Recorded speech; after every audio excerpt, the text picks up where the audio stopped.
I'd like to go back to, how it came about, how it became possible to build this course and some of the architectural ideas that went into it. So let's talk for a minute about ideal holes, right? About this, coming from this discussion that happened in the pages of Golf Illustrated, where something in Macdonald's brain kind of clicked and said, okay, these are the greatest holes.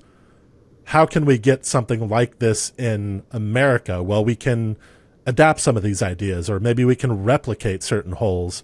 Yep. So tell me about features. Right, or certain features. I think his thinking about this, my understanding is his thinking about it developed from, let's replicate these holes to let's kind of remix them or adapt them. He had a bit of a development there as he did his research. But how did he research his ideal holes? What did he do to kind of find out about them? That's a great question. He set up like a war room in his office in New York City. All of this is totally incredible, by the way. Like the way that he attacked all these problems is just like, it's amazing what he did. Sorry to interrupt, but it just strikes me like this guy was an absolute psycho. He took everything he did with this project so seriously and just went after it. And he just wouldn't be denied. And this is a guy, by the way, who had, a big job. He had a lot of other responsibilities. He had 2 children and, he'd made this his life's work, and it worked. That's the amazing thing about it, is every time he challenged himself to take on something that was going to change the game, he did it. Yeah. So he set up his war room for researching. He had this war room in the city. Yeah. He himself, between the time that article came out and the time that the National, they actually started buying the land for the National, around 1906 is when they started buying the land for the National. So in that first 6 years of the 1900s, he spent a good chunk of those first 3 or 4 of those years overseas, literally with his eyes, playing golf, but surveying holes and thinking to himself, that principal's nose, that's a feature I love. I'd like to incorporate that somewhere. At the same time, while he was doing his own research, he had his knowledgeable pals, guys mostly in Scotland, sending to his office rudimentary photography. It's amazing. There are some pictures that were sent to C.B. Macdonald with letters that are in the National's archives. There are also sketches from some of his more artistic friends on graph paper that kind of sketch out. They'll say, here's what the road hole green looks like, and it'll be 1/4 inch to 1 foot scale. And there's piles of this stuff hanging around the National. So what Macdonald did is he accumulated all these comments and insights from all his friends and from all his own research. He goes back to the war room. He then commences the search for sandy land. He really looked up and down the East Coast. I mean, essentially from Jersey to the Cape up there, he scoured. He actually approached Shinnecock. He was a member at Shinnecock. He went to Shinnecock and said, you want to talk about cocky. He went to Shinnecock and said, I'd like to buy the club to build a proper golf course. Because they had a golf course. It's not the golf course that people know today, of course. That's a William Flynn golf course that was built later. Correct. At the time, Shinnecock had a more rudimentary kind of golf course on that spectacular piece of land that we're all familiar with now. Exactly right. So he goes, and they said, well, gee, thanks for your offer, but no thanks. And it's around that time he looked. There were several other, we detail in the book. There's a few other properties in the general area that he looked at. Then ultimately settles on the property that he acquired. And I believe this is how things unfolded. He first traveled that land on horseback because it was completely inaccessible by 2 feet. He and H.J. Wigham, and that name may ring a bell to some of your golf historian listeners. He was also a great amateur golfer in the late 1800s, early 1900s. Won a couple of USAMs, I believe, and ultimately became C.B. Macdonald's son-in-law. But he brought Wigham out with him to kind of get us just an overall impression. What do we think? If we could clear this land, what have we got? And they both agreed, this is it. This is the land we're going to buy. Well, the land had never been surveyed. And there was a surveyor working for the village of Southampton on the city payroll, who, as Southampton at this time in the early 1900s, is kind of growing a little bit as a summer community. And so the roads have to be improved and modernized. And the surveyor of the streets was this guy named Seth Raynor. And I believe that, what I know is that Macdonald asked Raynor, hey, you're a surveyor by training. He went to Princeton to study it. Maybe you could come and help me survey this land. I kind of need to know what I'm dealing with here.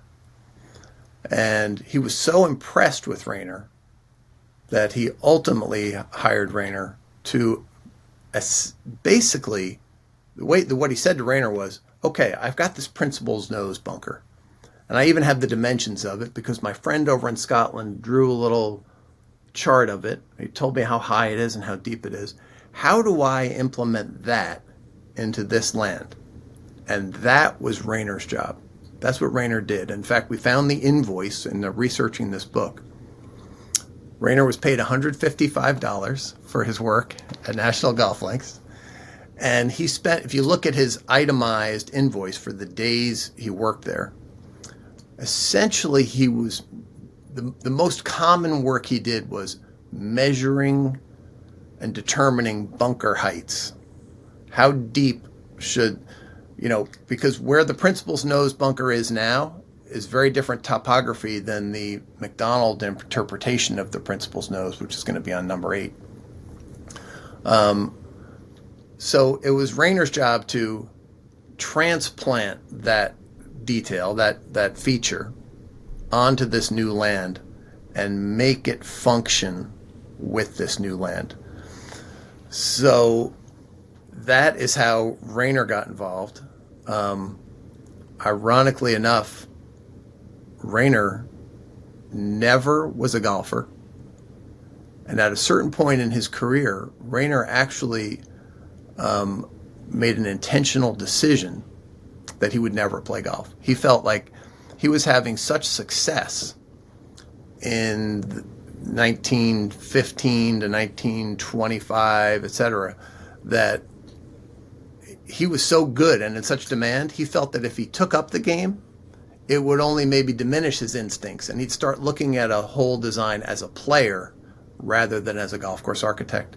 And so amazingly enough, he never played the game. So getting back to National Golf Links, of course, you had these two enormously talented men, along with some other talented companions, laying this course out, trying to build the great American golf course, the first truly great American golf course. And when I say that, by the way, I want to mention, the way we've characterized this, the history of American golf architecture to this point is very general. There were some outstanding courses in America before National Golf Links. It's not like it was a complete wasteland. Myopia Hunt Club, Garden City are often mentioned as among the best courses of the pre-national era, and those are still incredible golf courses. And so, we don't want to paint with too broad of a brush here. National was clearly on a different level, however, and it was important to kind of changing the history of golf architecture. You're exactly right. One thing about it that it had that previous golf courses in America didn't have was funding, like big time funding, big money, to allow this piece of land, which was in some ways well suited to golf, but in other ways was a little bit difficult and required some work, that allowed this piece of land to be turned into an excellent golf course.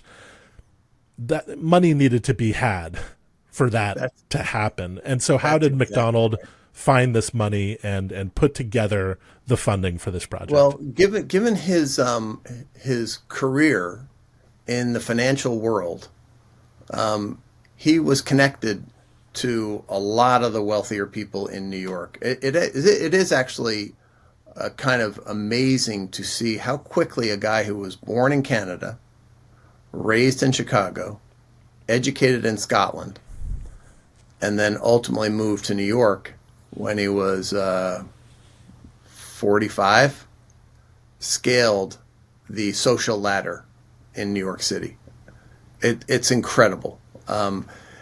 He was a very New York at that time, even frankly, even still today, but at that time it was a very clubby place. Everybody had a club. You had a club you belonged to where you went to lunch at that club, then you had a dinner club, then you had a club where you danced, then you had a club where you played golf, you had a club where you would stay overnight in the city if you lived in Connecticut. And Macdonald had this massive collection of clubs. And I think those were for him the breeding ground of these social / financial relationships. This is where he got to know people. He didn't go to Harvard, he didn't go to Yale, he didn't go to Princeton, but at these clubs he was hobnobbing with everybody who did. And he got to know a lot of kind of brand name people in New York with a lot of money. And when he set out to do the National, he looked for 60 men, each of whom could put up $1,000. So we're talking about $70,000 in 1905-ish money. That's a lot of money. And you're right. The project was much harder than Macdonald originally envisioned, particularly that grass growing escapade. And it's interesting. I never really thought about this, but if Macdonald had tried to do that golf course without a lot of moneyed people behind him, I think it probably would have been a disaster. Because with that money also came patience. He had the time to solve the grass crisis because he had guys who had money. So I think you're right. The money was a huge part of what we ultimately got in the National.